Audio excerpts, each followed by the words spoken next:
This is Session 11 on politics. I just think that you ought to prove who you are. I just question the monetary use right now when things are fiscally, tight. Texans are talking about the Republican victory for voter ID. State senators give the controversial bill the go-ahead, and now it's on to the House. Good morning, I'm Josh Hinkle. Thanks for joining us for our Session 11 program. Voter ID, one of the governor's fast-track emergency items, is now one step closer to becoming law. In a highly unusual move, the Senate took up this legislation just 2 weeks after the session began. But don't expect the House to move at the same pace. Sources say members there will wait until committee assignments come out, possibly at the end of the week.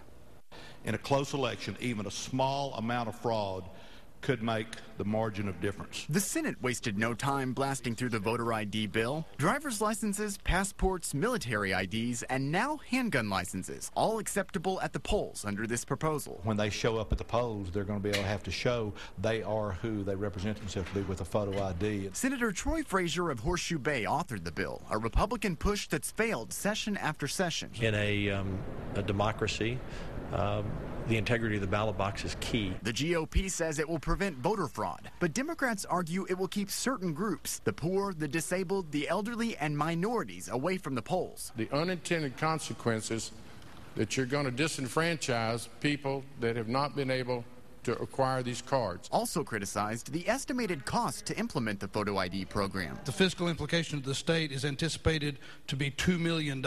They moved through the process in only 3 days, in a committee of all senators suspending the rules to speed up the process. We fell short on many measures, but there's still the process to go in the House. After around 40 amendments offered, Democrats were defeated. Members, I will now move final passage of Senate Bill 14. Voter ID passed the Senate and awaited what's expected to be certain victory for the supermajority GOP in the House. Members, there being 19 ayes and 11 nays, Senate Bill 14 passes to engrossment.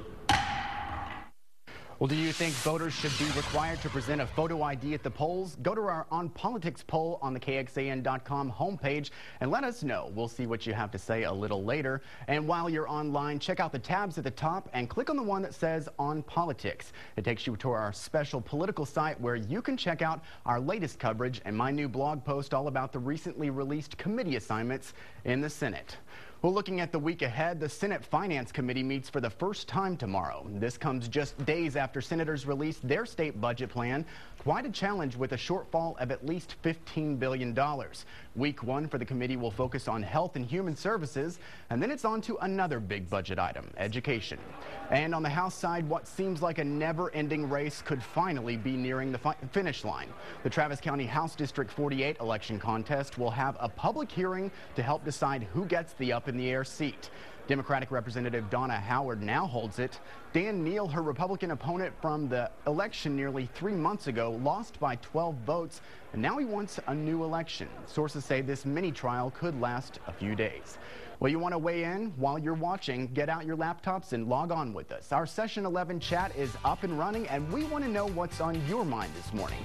Just click on the blue box at the top of KXAN.com or onpolitics.com, and later our On Politics panel will field your questions. And next we go one-on-one live with our newsmaker, a conversation about health care with Attorney General Greg Abbott when we return.